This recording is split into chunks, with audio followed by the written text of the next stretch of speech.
And so you say you are a Calvinist? A Calvinist, a Reformed. I'm Presbyterian. What does that mean? That? So fundamentally, it's a branch of Protestant Christianity that we hold a very high view of God's sovereignty, and we ultimately believe that God chooses those who follow Him. So you believe in Him because He chooses you and selects you, and through His grace helps you see and realize the truth and choose to believe it. So it's most of the original Protestants were this. The people who founded our country were Calvinist. It's probably a minority position. There's other Protestants. There's obviously Catholics. There's also charismatics. They're going to be in a different branch. There's a lot of Baptists have a different view. So you believe that God chose you to follow Him? Yes. And why would He do that? His grace, his choice. He loves us. He chooses to have grace on us, even though we do not deserve it. Even though I was sinful from the time I was born. I was born with a sinful nature, and obviously don't deserve it. But He loves us. And so in order to be born again, do you still have that sinful nature? Yes, we're not fully. We are not perfect. We're not perfected by accepting Christ. We have the ability now. We're no longer slaves to sin. I have the ability to choose good. As a Christian, I believe there's an ability to know the truth in a way that is not possible if you are not if you don't have the Spirit. But at this point, as a human, until we are resurrected, I think there's still the constant fight with sin. And so you still have the sinful nature. Do you sometimes choose good? Sometimes good. And sometimes hopefully more so over my life too. And do you choose the sinful nature sometimes? Fortunately, yes. And why, if you have a choice in that, why do you choose the sinful nature? Because I'm imperfect. Because the flesh remains strong, as as some put it. So I think Paul says that though I want the good, I choose evil at times. And so why haven't you chosen the nature of God and let go of the nature of the devil? Well, so I think there's the ultimate choice. So the choice to accept Christ, the choice of Christianity is a choice. It is that choice that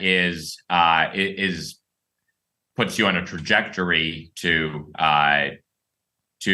heaven and to eternal life. But in this life, I think there continues to be the process of sanctification, the battle for sanctification, which remains for a time. What does sanctification mean? The process of so justification is, are you right with God? Are you going to heaven? Sanctification is the process of becoming more holy, becoming sanctified. Basically the process of becoming more righteous and more like God. So are you overcoming the nature of the devil and taking on the nature of God? That would be the process of sanctification. So my belief is that's never completed in this life. It's something that you begin that process when you're justified, when you accept Christ, but it remains a process throughout our life to. But why do you believe that when God said you could have paradise on earth, the kingdom of heaven within? and that you can have his nature right here on earth. You don't have to wait until you leave the earth. Kingdom of So I heaven think is that at hand. Why do you believe you have to wait? so I believe that there's an element to which that is true. The spirit is with us, and there are ways in which that is true. But I think that and this part of this is just looking at what I think what wise Christians have believed throughout church history is there's obviously verses that suggest what you say. There's verses that suggest that it's a continual battle. It's a continual battle. It's a continual fight through the end. And so I think that there's very real sense in which we are moving from death into life as soon as we accept Christ. That is a verse in John, I believe. But there's also the reality that even the best Christians seem to struggle with sin. And so I don't believe that perfection is possible on earth. And what is sin?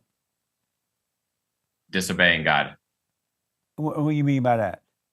Well, God gives us his law, and that law remains. I believe that law remains even after Christ came. And so there's a very clear standard God has given us. It's one that is articulated in the Bible. It's also one that I think accords. It's also one that humans can, although fallen humans tend not to recognize. So you say disobeying God is a sin? Yes. And name me one law that you can disobey and it's a sin. Well, one of the 10 Commandments, you shall not covet. What does covet mean? Wanting something that you do not have, that someone else has. And I think there's a constant temptation. I mean, that's one, even though I would say I'm not driven by this sort of continual desire for more money, it's very, very easy to look at someone else who has something, they're more successful, they have something I want to achieve. And I think it's one thing to sort of look at it and see that as motivation to do better. But I think there's a sinful covetousness where I really dwell on that in the wrong way. And does God call it a sin?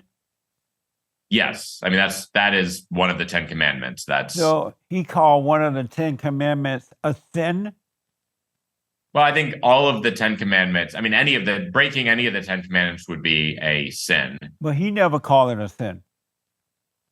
God never called it a sin? No.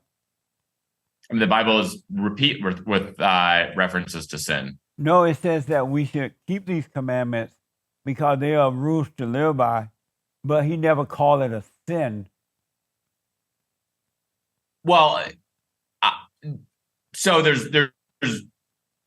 there's ample references to sin in both the Old and New Testament. And in the New Testament, Jesus is clear that he has not abolished the commandments. Right. So they remain. So I think that there's many references to sin here. But I don't know what you mean by, what do you mean by reference to sin?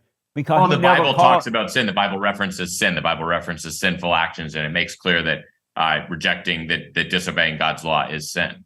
But he never said it, though. The only sin that he mentioned is the sin of the heart, when he says salvation is of the heart.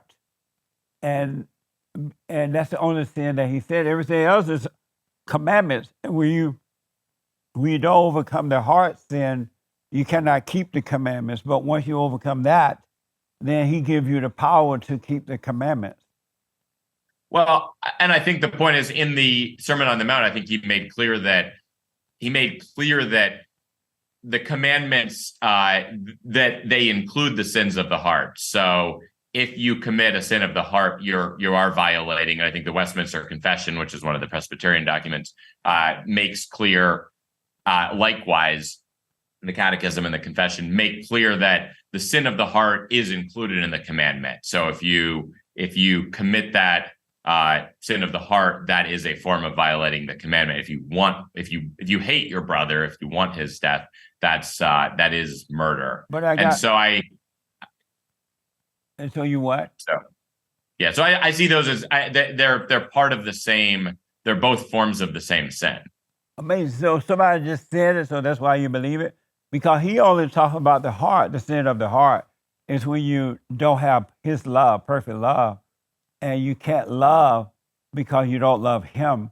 And as a result, you're separated from him, and that's when you can't keep the commandments because you have no love.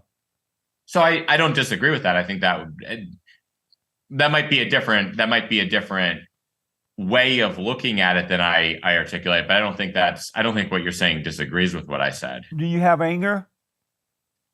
Certainly, anger is probably the most common. It's probably the one I'm most common. Let's say I spend time on Twitter. I spend too much time on Twitter, and if you spend time on Twitter, you probably have anger. So it's anger of the devil or of God? I believe it can be both. I think it's easy to be sinfully angry. It's not. It's easy to have a sort of bitterness. At the same time, I think that God calls us to righteous anger in many cases. And you read the Psalms, and the Psalms are full of accounts of righteous anger against evil and against the wicked, against the schemes of Satan. So I don't think anger is. I think it would be wrong not to be angry when you see evil committed. So you believe that anger is of the devil and of God, and so you serve two God. You serve anger. No, God. It can be anger. There can be sinful anger, and there can be righteous anger. So anger is not inherently there. There's good. There's righteous anger, and there's sinful anger. It's one or the other. It's not both. It's a love and anger.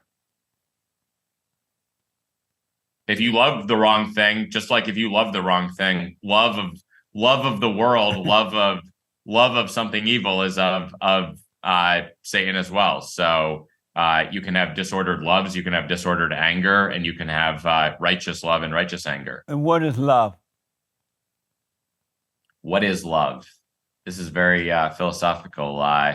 Love is it's a very broad. There's forms of love. There's love that's an affection. There's love that is a desire. There's love that is a wanting what is best for another, care about someone or something. Amazing.